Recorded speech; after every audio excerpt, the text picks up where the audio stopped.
Hi food for thought. Congress సరసన జగన్ చేరాడు. అదేందో చూద్దాం.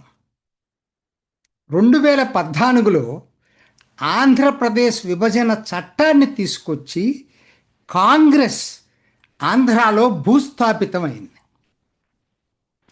ఇప్పుడు 2026లో అమరావతి రాజధాని బిల్లును వ్యతిరేకించి జగన్మోహన్ రెడ్డి పార్టీ వైఎస్ఆర్సిపి ఆంధ్రలో భూస్థాపితానికి పునాదులు వేసుకుంది.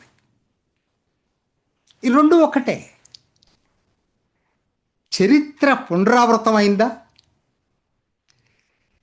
చరిత్ర నుంచి గుణపాఠాలు నేర్చుకోకుండా మూర్ఖంగా ఉంటానంటే ఎవరూ చేయగలిగిందేం లేదు.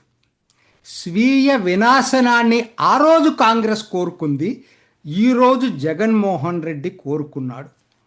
అవునా కాదా? Food for thought.